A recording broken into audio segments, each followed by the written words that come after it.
So let us have a quick recap. Varna Ashrama Dharma means Varna means colors, colors of the aura. Ashrama means the age of the body. So according to the age of the soul and age of the body, our dharma keeps changing.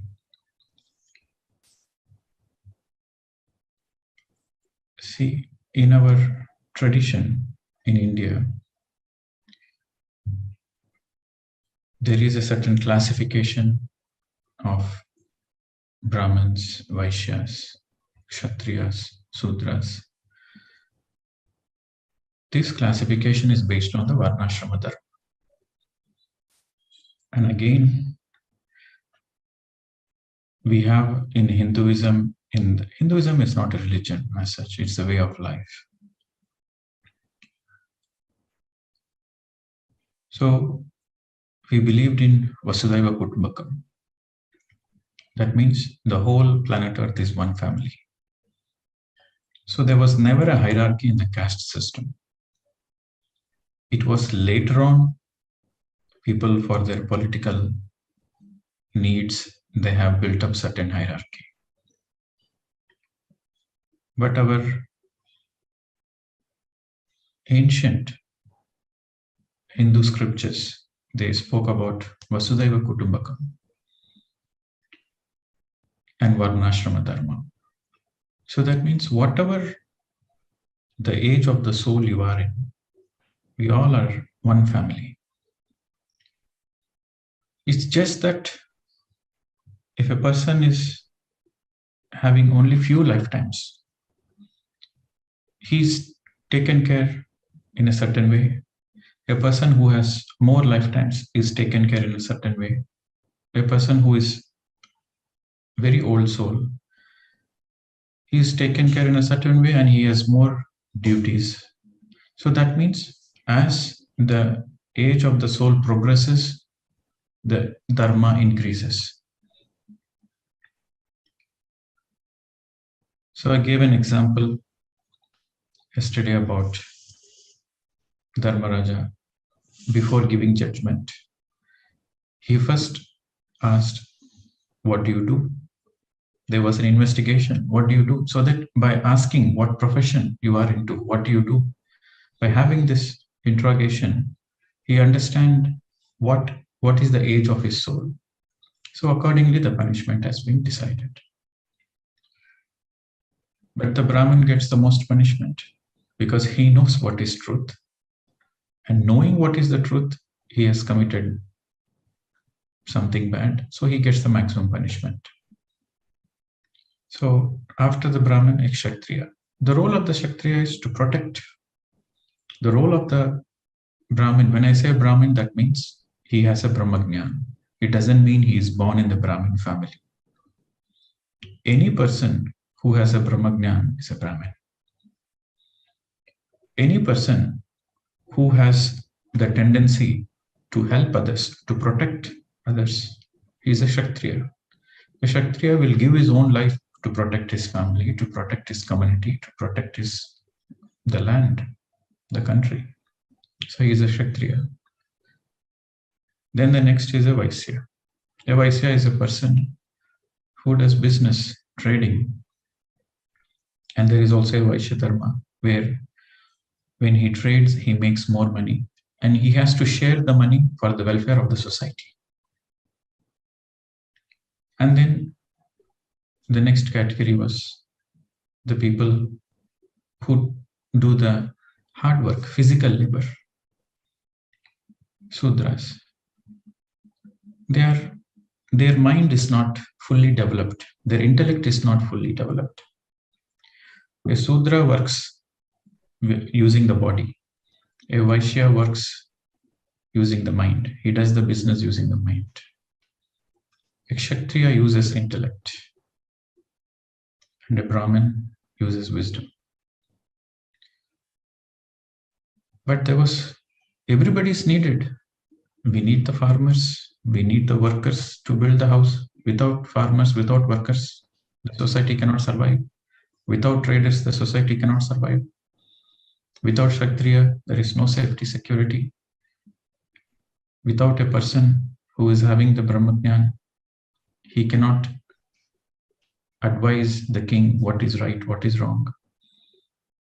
He cannot take care of the well-being of the whole kingdom. He cannot speak the truth. The education system dependent on the person who has a Brahmajnana. Because in the olden days, there were gurukuls. Only enlightened people used to teach. So in the society, everybody is important, equally important. So there was never a hierarchy. The hierarchy came much later on. So we believe in Vasudhaiva Kutumbakam. The reason why am I explaining this is if you want to understand the Varna Ashrama Dharma, you have to understand as your aura keeps glowing, increasing, that means you are more an evolved soul. The more you are an evolved soul, the more you have greater responsibilities, your dharma changes. For a baby soul and an infant soul, mistakes are forgiven. But for an old soul, they cannot do any mistake because their responsibility is more, their duty is more. So it is very important that whoever is in this Zoom session, I'm absolutely sure we are all old soul, sorry. We don't belong to infant soul. We don't belong to young soul, mature soul. We are all absolutely old soul because only old soul comes into meditation, my dear friends. Mature souls don't come into meditation. Young souls, definitely they are not interested in meditation. Only old souls are interested to know the truth. So if you want to understand, you are joining this Zoom session and you want to understand what is Dharma, that means you are definitely an old soul. And you are meditating. So your responsibilities, our responsibilities are greater. So that means we cannot afford to make any mistakes. If you make a mistake, what happens? Then we pay heavy price. That is what is the judgment given by Dharmaraja. A Brahman, a Brahmajnana, a person who is having a Brahmajnana pays the heavy price. So as meditators, it is very important to live in awareness all the time.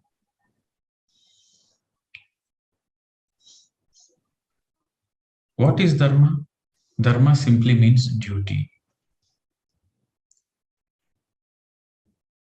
Duty, in other words, means righteousness. In other words, means pure, rustic common sense.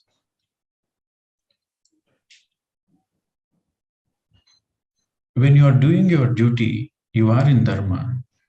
When you have not done your duty, that means you are in Adharma. To know the duty, you have to meditate first. Unless you are in the truth, you cannot understand Dharma. So only a meditator can understand Dharma. At any given point of time, it is very important to understand what to do, what not to do. So then, why we are discussing about this Dharma concept is how we can help ourselves. What is the reason? What is the motto? The motto is how we can help ourselves, how we can make our lives more happier, safer, and how we can live the life to the fullest. The more you understand Dharma, the more you are helping yourself to live the life to the fullest. Always you have to remember this.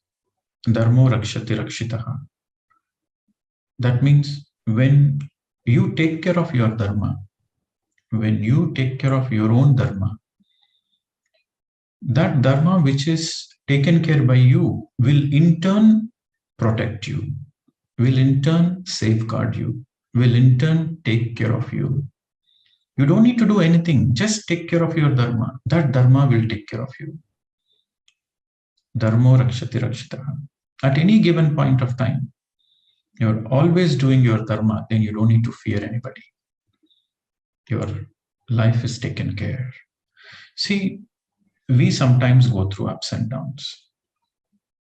The fact is, we always go through ups and downs. Sometimes, even though we are meditators, we are meditating, we are reading a lot of books.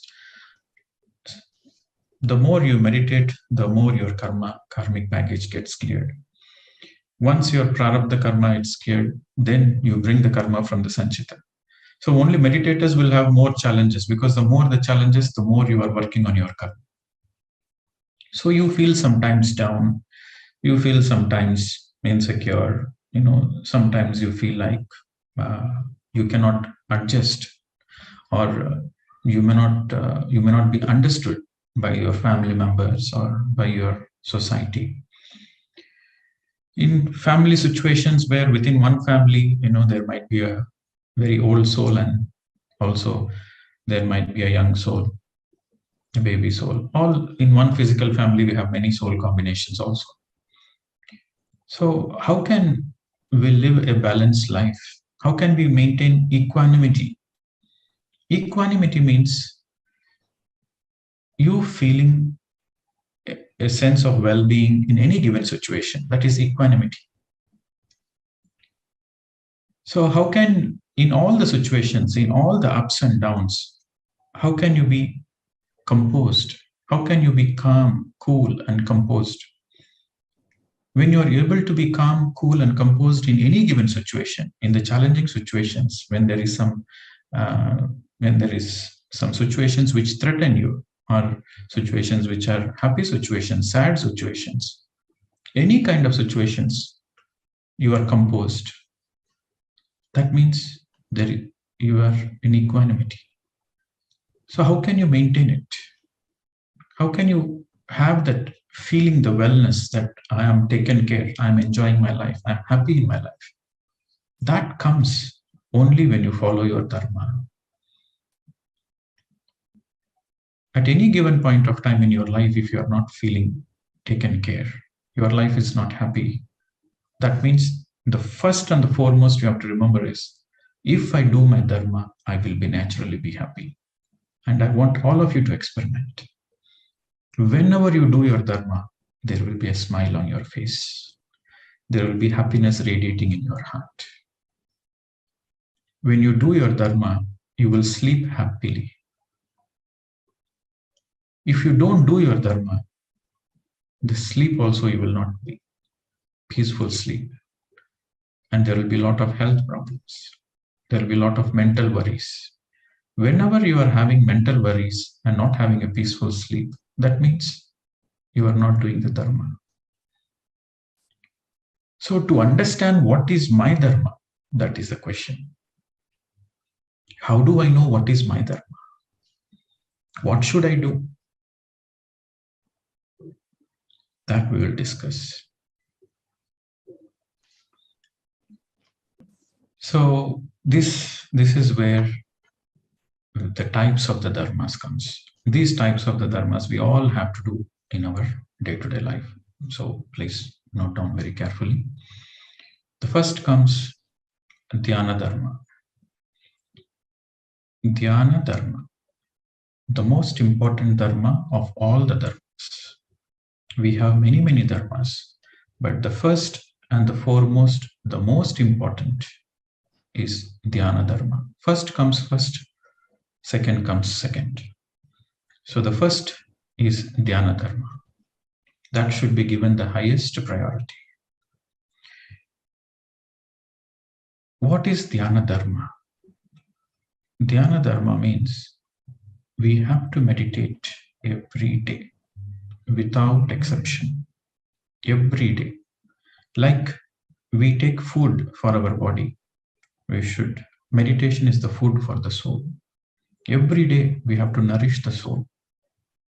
Every day we have to take care of our soul, our Atma. So we have to meditate every day. It is our duty. It's not a choice. It is our duty. If you don't do this duty, then you are in adharma. And adharma naturally leads to abhagya, suffering. But if you do this dharma, then it leads to saubhagya. Saubhagya means welfare, progress, comforts, happiness. All put together is saubhagya. Whatever you are, whoever you are, either you can be a musician, you can be a homemaker, or you can be a social worker, you can be an artist. It is compulsory. In Bhagavad Gita, Krishna kept aside all the dharmas and asked Arjuna to focus on this dharma, Yogi Bhava Arjuna. And Krishna asked Arjuna to keep aside all the dharmas and follow the Atma Dharma. So, the most important of all the dharmas is Dhyana Dharma. In other words, it is also called Swadharma. We have only one Swadharma, which is to meditate every day. All the rest of the dharmas are paradharmas. So the second is Ahimsa Dharma. Once again, whatever is the rightness is called dharma. That which is not rightness, that which is away from the rightness, that which is around the rightness, that which is aside from the rightness is adharma. The reason I'm telling you is sometimes the mind tricks us. Yes, I'm not killing the animals, but it's somebody else killing the animals. I'm just eating it. Or somebody says, oh, I'm not even buying. Just I went to a friend's house. He offered so lovingly. I just ate. Or sometimes the situation is, I don't eat, but I just cook for my husband and children. So anything which is not right, anything which is away from rightness, aside from rightness, around from rightness, everything is adharma. Among all the paradharmas, the most important paradharma is ahimsa. So that's why they say ahimsa paramo dharma. The most important dharma of all the paradharmas is ahimsa. Ahimsa simply means non-violence and non-interference. Ahimsa means non-violence and non-interference. The most important of all the dharmas is Dhyana Dharma. The second most important of all the dharmas is Ahimsa Dharma. And you have to be right in any given situation. You cannot violate the freedom of other beings. If you violate the freedom of other beings, then your freedom will be violated. That's why they say ahimsa paramo dharma. When I say himsa, that relates only to the body. Mental himsa, verbal himsa is not a himsa. This is something interesting you have to understand. Only when you hurt somebody physically, that is himsa. You speak some bad words, you speak rudely, you abuse verbally, and somebody gets hurt, you are not responsible. You see, Buddha, when he was going from town to town, village to village, there are many situations where people scold him, where people abuse him. But Buddha was never affected. He didn't take it. One day, a person was scolding so much because he went for Bhiksha. Then the person scolded, "You are looking so young. Why can't you work and earn your own food? And why are you begging? And you people are just cheaters." These, that he was continuously scolding. The disciples were very much agitated. But Buddha kept on smiling and he walked away. Then later on, the disciples asked Buddha, "Why don't you say anything back to him? He is abusing you so much." Then Buddha said, "If somebody gives you Bhiksha, and if you don't receive that Bhiksha, who will have that Bhiksha?" Said, if somebody is giving you a Bhiksha and you are not receiving it, then it will be with the person who is giving only. It will be with himself only. He said, whatever he is speaking, I never received it. So it is with himself only. So verbal abuse, mental abuse is not Ahimsa. Only when you allow yourself to get hurt verbally, mentally, emotionally, then you will get hurt. So the responsibility is yours. So we have to understand Ahimsa relates to only body. Mental abuse, verbal abuse doesn't come under Ahimsa. To kill an animal, to torture an animal, to hurt a living being, to physically hurt a human, these all comes under Ahimsa. You cannot interfere in the other living beings' affairs. A fish is happily swimming in the water. You cannot take the fish out of the water. You are interfering. Ahimsa. You cannot torture the animals in the name of sport. That is Ahimsa. You cannot treat your maid. You cannot abuse your maid physically. That is Ahimsa. You have to take care of the people who work for you. You are not giving food. Because you are not giving food, the other person who is working for you, he is physically getting hurt. That is Ahimsa. So we have to understand, if you are getting hurt verbally, it is your responsibility not to get hurt. But somebody is hurting you physically, yes, that is his responsibility. He has to pay the price.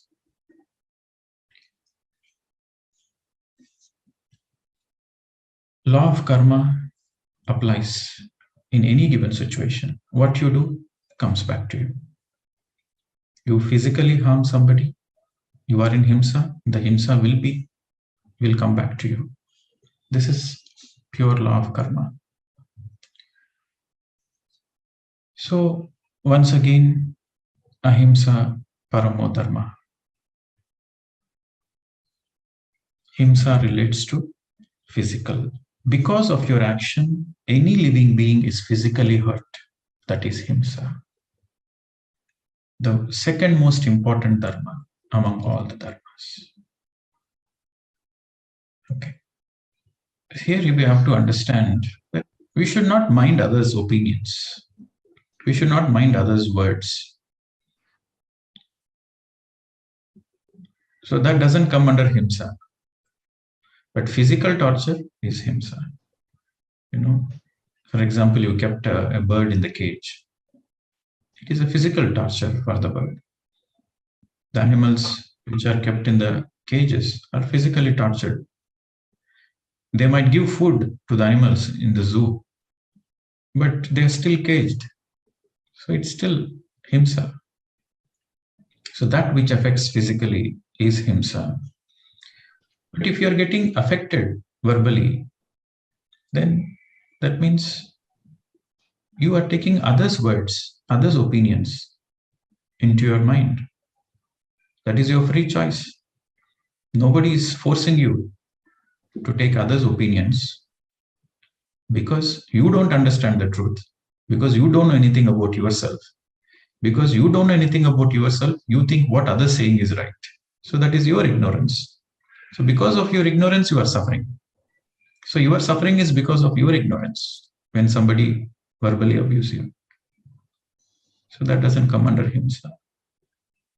So anytime you are getting hurt because somebody says something, that is purely because of your ignorance. The third is Sneha Dharma, Mitra Dharma, friendship. It is our responsibility and it is our duty to make friendship with every living being. We have to initiate friendship. So when I say dharma, that means duty. That means we have to initiate the friendship. We have to seek the friendship. All the time we have to seek the friendship. This is Sneha Dharma. Suppose we go for a gathering, we go for a retreat, or we go for some spiritual annual gathering or conference. When we meet a fellow seeker, we have to initiate the friendship. We should say, hi, how are you? Where did you come from? Which city you are from? Which country you are from? Tell about yourself. So you have to initiate and make friendship. This is Sneha Dharma. And you have to have friendly approach towards your family relationships. With everybody you have to have friendship. If somebody is thinking bad about you, you think good about them, because that is Sneha Dharma. If somebody is jealous on you, you wish them well. The more you wish another person well, the more the other person becomes a friend to you. So the third most important dharma is Sneha Dharma, my dear friends. You see, in India, all gods and goddesses, they have their companion as animals or birds. Every god and goddess has some birds and animals as their companion. That represents friendship. Even Jesus is always pictured with a lamb in his arms. Friendship with every living being, not only with humans, friendship with every living being. And this is where, in the Sneha Dharma, the equality comes. Nobody is greater than nobody, and nobody is lesser than anybody. The equality, when you are able to see everybody as your equal, then you are in Sneha Dharma. The more you listen to others, the more you are practicing Sneha Dharma. You should always have a listening ear. Some people have superior complex. They think they are greater than others. For all the people who are having superior complex, they should listen more. They should speak less and listen more. The more you cultivate the listening habit, the more the friendship develops. The more you are in Sneha Dharma. Listening to others, equality, and friendship with every living being. Initiating the friendship. You should make the first attempt to initiate the friendship, to seek friendship, and have a friendly approach with everybody you interact with. That is Sneha Dharma. Okay. So what we are discussing today now is the dharmas, which means it's a duty we all have to practice, and there is no choice. It is a dharma. Dharma is a duty. We have to do it. If you don't do it, then you are in a dharma. And why we have to follow the dharma? For our saubhagya, for our welfare.